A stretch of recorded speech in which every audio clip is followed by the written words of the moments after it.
Hello guys, જય ઠાકર, જય દ્વારકાધીશ. મારા નવા બ્લોગમાં આપનું સ્વાગત છે.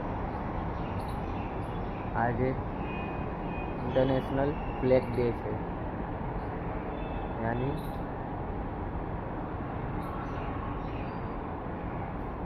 હજારો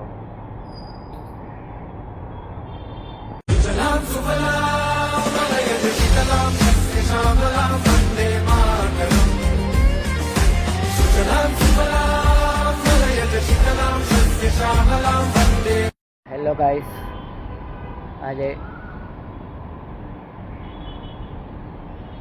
ઇન્ડિયન ઇન્ટરનેશનલ ફ્લેગ ડે છે. આજે હું કહેવા જઈ રહ્યો છું, તમે સાંભળજો. રાષ્ટ્રધ્વજને લઈને કાયદા. ભારતીય રાષ્ટ્રીય ધ્વજને લઈને 26મી જુલાઈ 2002ના રોજ કેટલાક કાયદાઓ બન્યા હતા, જે અનુસાર તિરંગો હંમેશા ખાદીનો જ બનેલો હોવો જોઈએ અને તેના ત્રણેય પટ્ટાની સાઇઝ એક સરખી હોવી જોઈએ. વિવિધ સાઇઝ માટે એક ચોક્કસ સાઇઝ નક્કી કરવામાં આવી છે. ભારત ગૃહ મંત્રાલય દ્વારા તિરંગોને લઈને એક વિસ્તૃત માર્ગદર્શિકા બહાર પાડવામાં આવી છે. National flag India.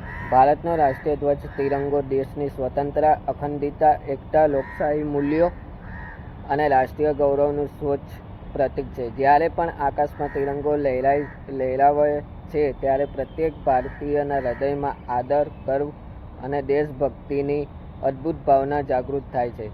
શાળાઓથી લઈને આંતરરાષ્ટ્રીય મંચો અને રમતગમતના સ્ટેડિયમો સુધી તિરંગો આજે વૈશ્વિક સ્તરે ભારતની અનોખી ઓળખ બની ગયો છે.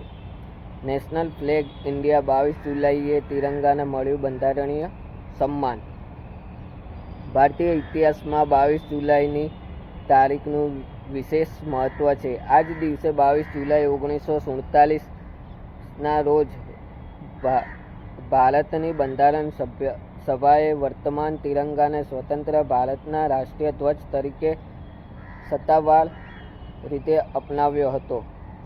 આ ઐતિહાસિક ઘટનાની યાદમાં દર વર્ષે 22 જુલાઈને રાષ્ટ્રીય ધ્વજ દિવસ તરીકે ઉજવવામાં આવે છે.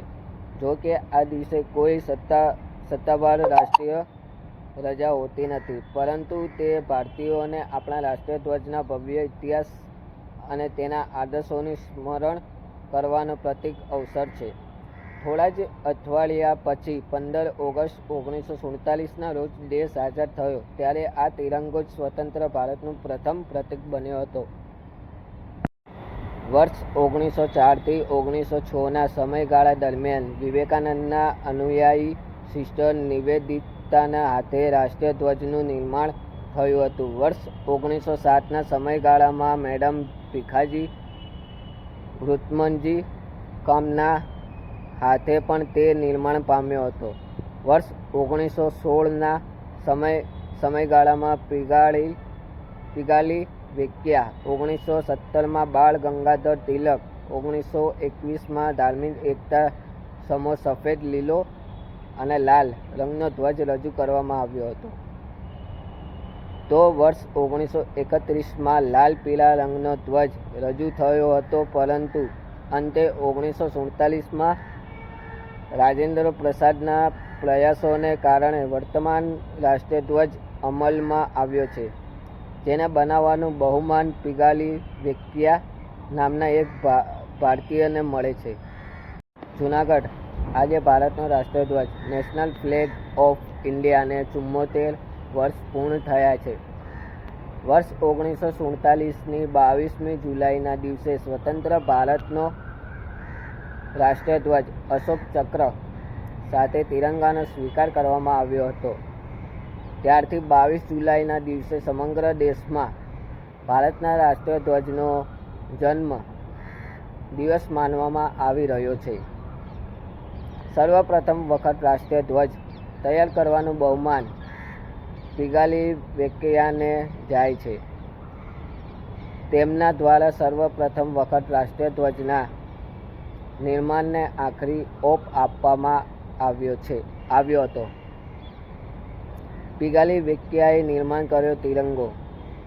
વર્ષ 1947ની 22મી જુલાઈથી 26મી જાન્યુઆરી 1950 સુધી અખંડ ભારતની ઓળખ બાદ તિરંગો પ્રજાસત્તાક ભારતના રાષ્ટ્રીય ધ્વજ તરીકે ઓળખવામાં લાગ્યો.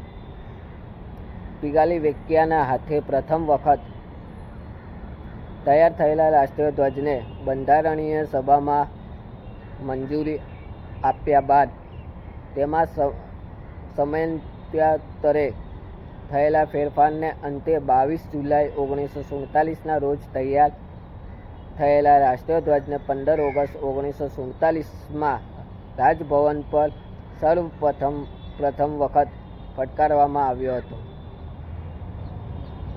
ત્યારથી ભારતનો રાષ્ટ્રીય ધ્વજ તિરંગો શાનપૂર્વક દેશ અને દુનિયામાં ભારતને જ્ઞાન કુમારીથી વ્યક્ત કરી રહ્યો છે.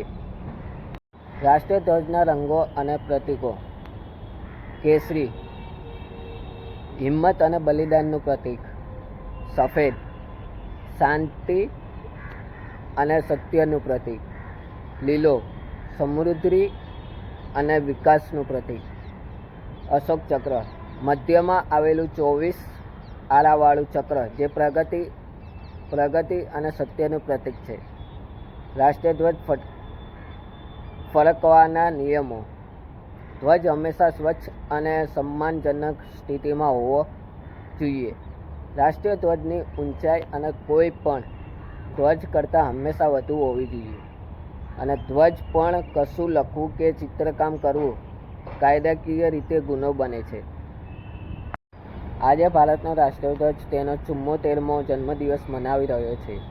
વર્ષ 1947ની 30મી જુલાઈના દિવસે ભારતના રાષ્ટ્રીય ધ્વજને સ્વીકૃતિ આપવામાં આવી હતી. પિંગાલી વેંકૈયાના હાથે રાષ્ટ્રીય ધ્વજ પ્રથમ વખત થયો હતો તૈયાર. ભારતનો રાષ્ટ્રીય ધ્વજ તિરંગો 22 જુલાઈ 1947ના રોજ અપનાવવામાં આવ્યો હતો. રાષ્ટ્રીય ધ્વજમાં 3 આડા પટ્ટા કેસરી, સફેદ અને લીલો અને મધ્યમાં અશોક ચક્ર છે. 26મી જુલાઈએ રાષ્ટ્રીય ધ્વજ ફરકાવવો અથવા પ્રદર્શિત કરવો એ સ્વતંત્રતા દિવસ, 15 ઓગસ્ટ કે પ્રજાસત્તાક દિન, 26મી જાન્યુઆરી જેવો અધિકૃત રાષ્ટ્રીય તહેવાર નથી, પરંતુ કોઈ પણ નાગરિક સન્માનપૂર્વક પોતાના ઘરે કે સંસ્થા પર તેને ફરકાવી શકે છે. તો ગાઈસ, તમને આ વિડીયો કેવો લાગ્યો એ કોમેન્ટમાં કહેજો. લાઈક, સબસ્ક્રાઈબ અને કોમેન્ટ કરજો. જય ઠાકર, જય દ્વારકાધીશ. કાલના વિડીયોમાં મળીએ. ન્યૂ